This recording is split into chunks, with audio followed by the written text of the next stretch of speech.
Então, o objetivo, né, é realizar a síntese dos íons complexos trans de cloro bis etileno de amino cobalto 3 e também do cis de cloro bis etileno de amino cobalto 3. Inicialmente, a síntese vai ser realizada para o trans e, após a obtenção do trans, é que vamos utilizá-lo para fazer a síntese do cis. Aqui, né, eu trouxe uma introdução em relação ao tipo de isomeria que vamos trabalhar nesse experimento, que é a isomeria geométrica do tipo cis e trans, né? Então, os isômeros são compostos que possuem a mesma fórmula molecular, diferentes estruturas, e a isomeria geométrica, né, é aquela na qual os ligandes estão ocupados em diferentes posições em torno do átomo central. Aqui eu trouxe dois complexos, né, já para fazer uma introdução em relação à geometria, né, a isomeria geométrica. Aqui do lado esquerdo temos aqui o isômero cis. Aqui do lado esquerdo temos o isômero cis, né, o diclorido tetramin cobalto 3, que apresenta uma coloração violeta, e ao lado o trans diclorido tetramin cobalto 3, que é a coloração verde. Eu coloquei esses dois isômeros aqui para a gente discutir um pouco em relação, né, à presença ou não do plano de simetria. Então, quando a gente avalia o isômero cis, se a gente avaliar, traçar aqui um plano imaginário, a gente observa que em torno desse plano imaginário, os 4 ligantes aqui não são idênticos, né? Eu tenho aqui a presença de uma amônia, de outra amônia, aqui eu já tenho a presença do ligante cloro, e aqui a presença de outra amônia. A gente observa que nesse plano aqui, né, esse plano imaginário, eu não vou ter a presença de um plano de simetria, uma molécula na espiral. A gente observa aqui que esse cloro, em relação a esse, estão em planos diferentes. Já no isômero trans, né, se a gente for avaliar, traçar um plano imaginário e for avaliar os ligantes, aqui eu tenho amônia, amônia, amônia, amônia. Então a gente observa aqui que existe, tem a presença de um plano de simetria, né? E qual é a questão aí em torno da presença ou não do plano de simetria? É justamente a possibilidade de apresentar atividade ótica. Como o isômero cis, ele não apresenta um plano de simetria, é um complexo quiral, ele vai apresentar atividade ótica, né, conseguindo aí desviar o plano da luz polarizada. Diferentemente do trans, como é uma molécula, né, que apresenta o plano de simetria, o isômero trans, ele não vai conseguir, né, ter atividade ótica, apresentar atividade ótica, então ele não desvia o plano da luz polarizada. Bom, aqui é a primeira parte do procedimento experimental para a síntese do isômero trans. Então, inicialmente, né, nós pegaremos uma cápsula de porcelana. Nessa cápsula de porcelana, faríamos o preparo de uma solução de 3 gramas de cloreto, né, de cobalto hidratado em 10 ml de água. E, em seguida, faríamos a adição de 10 ml de etileno de amina, né? Logo após, iríamos adicionar 3 ml de hidróxido de hidrogênio a 30% e deixar essa solução preparada em repouso por 10 minutos. Após isso, iremos pegar um becker de 400 ml e a esse becker adicionar 200 ml de água e fazer o aquecimento dessa água.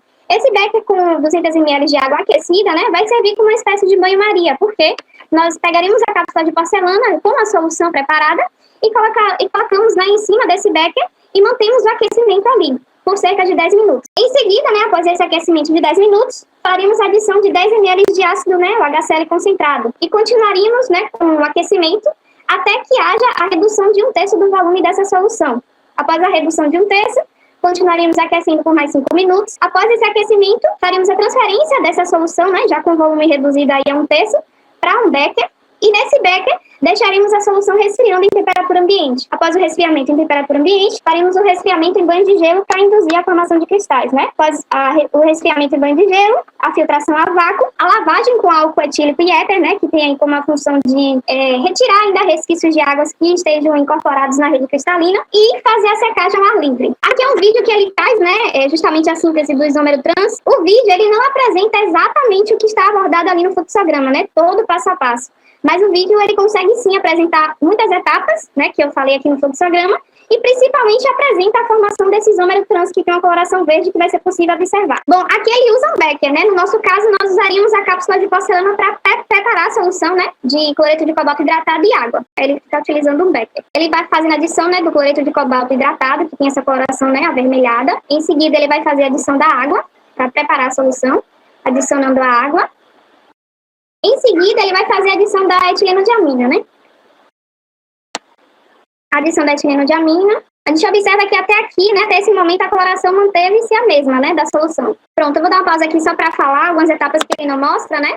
Pelo nosso fluxograma, após fazer a adição da etileno de amina, nós faremos a adição do peróxido de hidrogênio, né? Aqui ele não mostra, mas essa adição é feita. E isso é comprovado até pela coloração que vamos observar, tá? Então, o hidróxido de hidrogênio, quando ele é adicionado à solução, ele vai alterar a cor dessa solução, né, de uma cor avermelhada para uma cor mais amarronzada. E essa alteração em decorrência do peróxido de hidrogênio atuar como um agente oxidante. Ele vai oxidar o cobalto de 2+ para 3+. E é por isso que a gente vai observar, né, daqui a pouquinho ele vai mostrar de forma mais nítida, que a coloração da solução ela foi alterada. Aqui ele está fazendo, né, o banho que nós faríamos lá com a cápsula de porcelana em cima de um becker contendo água, né, 200 ml de água aquecida. Ele faz esse banho aqui, tá? É o mesmo procedimento, só tá mudando um pouco os equipamentos, né, as vidrarias. Após esse aquecimento, ele vai fazer a filtração, né? Essa filtração que ele faz é uma filtração que não é a vácuo, é uma filtração comum. Ele chega a utilizar o funil de Buck, né, mas ele não faz a filtração a vácuo. No nosso caso, vou até dar uma pausa aqui, nós não faríamos a filtração nesse momento em si, né? Faríamos aquecimento lá em banho, né, espécie de banho-maria, e faríamos a adição do ácido clorídrico, que é feito também a adição, mas ele não mostra aqui. Após a adição do ácido clorídrico, né, continuaríamos aquecendo aqui até que houvesse a redução do volume em 1/3. Após a redução do volume, faríamos o resfriamento em temperatura ambiente e em seguida o resfriamento em banho de gelo, para aí sim fazer a filtração a vácuo. Vou deixar ele mostrar a filtração aqui. Aqui eu vou dar uma pausa rapidinha só para a gente observar a coloração, né? Foi o que eu sinalizei. Então, a gente observa que a coloração, principalmente quando ele coloca, é uma coloração bem amarronzada, né? Que é em decorrência da oxidação aí do cobalto de 2+ para 3+. Ele faz a filtração comum aqui, né? E aqui, eu não sei se para vocês é tão visível. Para mim, né? É porque eu já, na verdade, já subentendi isso. Mas a coloração, deixa eu voltar aqui um pouquinho. A coloração, ela fica um pouco mais escura, né? É amarronzado, mas fica um pouco mais escura. Aqui já é um indício da formação do isômero trans, tá? Não parece verde mesmo, mas aqui já é uma coloração que é uma coloração verde, indicando aí a formação do isômero trans, tá? Aqui ele repete o procedimento, né? Eu vou botar aqui na parte que ele vai fazer o banho, né? O resfriamento em banho. Aqui, pronto. Aqui ele tá fazendo o resfriamento, né? Então, a gente observa aqui que já houve a solidificação dessa solução, né? A formação do isômero trans. Isso é muito nítido quando ele mostra aqui a coloração desse isômero. Aqui, pronto. Então, a gente observa aqui, de fato, de forma bem nítida, que a coloração apresentada é a coloração verde, que é justamente a cor, né, do isômero trans aí, comprovando que houve, de fato, a formação desse isômero. Pronto, aqui eu trouxe um slide para a gente discutir um pouco em relação às reações que vão ocorrendo no processo, né? Então, inicialmente, nós tínhamos aqui com os reagentes o cloreto de cobalto hidratado, que foi diluído em água, né? Foi feito o preparo dessa solução. A essa solução foi adicionada a etileno de amina e logo em seguida o peróxido de hidrogênio, né? Então, o peróxido de hidrogênio, como havia dito, atuou como agente oxidante do cobalto, oxidando o cobalto de 2+ para 3+. E nesse processo de oxidação, o peróxido de hidrogênio se decompôs em água e gás oxigênio. Essa quarta reação é a reação que já apresenta a formação do complexo, né, de interesse, que é o trans de clorovis etileno de amino cobalto 3. E a gente observa aqui no produto em que houve a saída de 4 águas, né? Houve, de fato, se a gente já for avaliar a reação como um todo, houve aí um aumento da quantidade de matéria. Isso é decorrente justamente pelo tipo de ligante que vai se coordenar aí ao centro metálico. Então, o ligante é o etileno de amino, né, que é um ligante de campo forte, e é um ligante bidentado. Então, esse ligante, quando ele se coordena ao centro metálico, cada etileno de amina vai ocupar 2 sítios de coordenação. Então, para cada etileno de amina, você vai ter aí a saída de 2 águas, né? No final, totalizando a saída de 4 águas que ficam ali livres por meio, né? Contribuindo para o aumento da desordem no sistema e o aumento da entropia, né? A etileno de amina, além de ser de campo forte, ser um ligante bidentado, vai se coordenar, né, por efeito quelato. E aí estabiliza esse isômero trans. Aqui eu trouxe a estrutura do isômero trans, né, que foi sintetizado. Aqui, essa estrutura aqui, né, está apresentando a ligação bidentada da etileno de amina. Então, para cada etileno de amina, você tem a coordenação de 2 sítios, né, aqui desse lado e aqui desse lado. E esse isômero trans, ele apresenta a coloração verde, né, e essa coloração está relacionada com 2 fatores, que são as transições eletrônicas, né, entre os elétrons do orbital D e o desdobramento do campo cristalino, né? Quando ocorre esse desdobramento, né? Isso vai resultar na absorção de determinado comprimento de onda. No caso do trans, né, ele vai absorver entre o comprimento de 750 a 650 nanômetros, que é o comprimento de onda na região do vermelho, e a cor observada é justamente a cor complementar, né, que é de 490 a 560 nanômetros, que é a cor verde, justamente o que foi observado ali, né, no Becker no final da síntese. Aqui é a segunda parte do experimento, que é justamente a obtenção, né, do isômero cis, e a obtenção do isômero cis é feita a partir do trans. Então a gente pega 0,3 gramas do isômero trans, que já foi preparado, transfere esse isômero trans para um tubo de ensaio, umedece com água, e após, né, mergulha esse tubo de ensaio em um tubo de ensaio contendo glicerina aquecida. Então, se a gente for fazer uma comparação, né, na primeira síntese, o aquecimento ele foi feito em água, né? A gente pegou um becker, colocou 200 ml de água e fez o aquecimento daquela solução contendo ali os reagentes. Aqui a gente usa o trans para ser aquecido em glicerina, né? Isso tem um motivo. Eu falei para vocês aí que o isômero trans, ele é um complexo bastante estável, né? Você tem aí a influência do efeito quelato, e aí isso ajuda também a estabilizar o complexo. E a glicerina, ela é utilizada porque ela tem um ponto de ebulição maior que o da água, né? Então a gente vê aqui que a glicerina é aquecida a 110, 120 graus. Isso é justamente o ponto de ebulição maior, justamente para conseguir romper as interações do isômero trans, que é um isômero estável. Então, por isso que no lugar da água a gente utiliza a glicerina, né? Então, após o aquecimento dessa solução, né, na glicerina, a gente vai observar a mudança de cor, tá? E também vai fazer o mesmo procedimento, né? O procedimento é similar ao da síntese 1, né? Observa a formação de cor, faz o resfriamento da solução em temperatura ambiente, né? Depois o resfriamento em banho de gelo até a formação dos cristais, faz a filtração a vácuo, a lavagem com álcool e éter, né? E faz aí o recolhimento do sólido, que nesse caso vai ser um sólido que apresenta a cor violeta, que é uma cor característica do isômero cis, né? E armazena em um frasco apropriado. Se, né, caso ainda apresente o sólido, ainda apresente uma cor verde, é indicativo de que ali ainda tem a presença do trans, né? Porque o trans que tem a cor característica verde. Se caso isso acontecer, a gente tem que fazer novamente o procedimento para conseguir converter todo o isômero trans no isômero cis. Aqui eu trouxe, né, a estrutura dos dois isômeros, né? O trans aqui, como eu já sinalizei, e aqui o cis, né?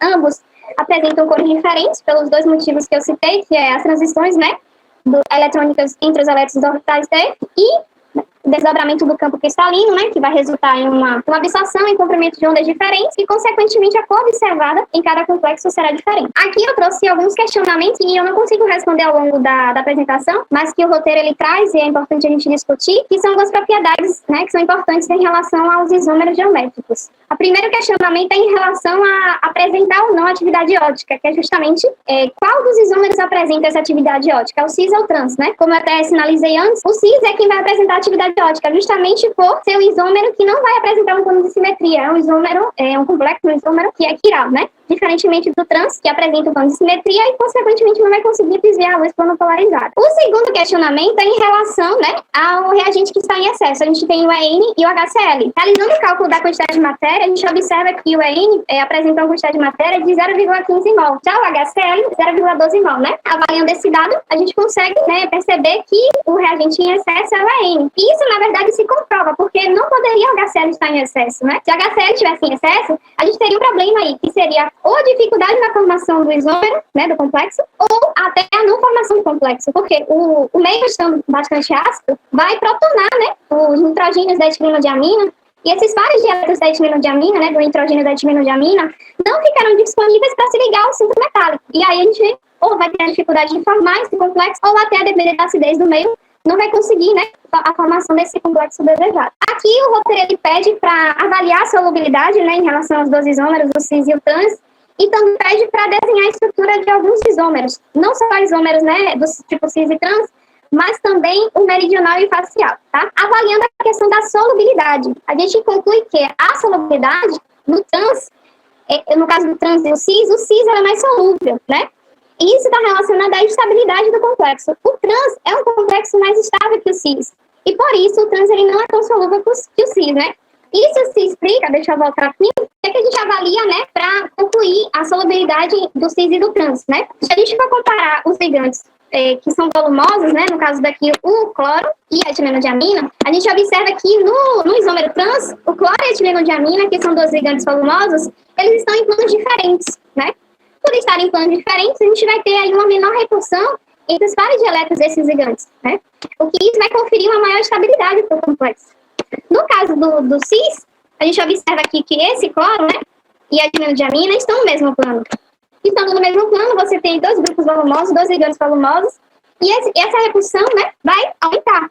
Consequentemente, vai conferir uma menor estabilidade para o cis. Então, por isso que o cis, sendo mais estável, né, que o trans, vai ter uma maior solubilidade do que o trans. Então, mais solúvel, né, vai ser o cis. Aí aqui, as estruturas, né, no caso aqui, eu tenho a isomeria do tipo cis e trans, o trans bis é etileno-diamino, né, irídio 2, aqui é o cis. Outro tipo de isomeria cis e trans, que é do trans diamin tetramin nitrocobalto 3, e o cis diamin tetra nitrocobalto 3. Aqui já é a isomeria do tipo facial e meridional, né? Aqui eu tenho o isômero facial triamin, triaco, níquel 2, e o meridional triamin, triaco, níquel 2. E aí, no roteiro também traz em relação à atividade ótica, né? Ele dá aqui para desenhar os isômeros, tanto do tipo cis e trans, e pede para avaliar qual dos isômeros cis ou trans apresenta uma atividade ótica. Aí, como já foi dito, o isômero cis ele vai apresentar aí a atividade ótica, né?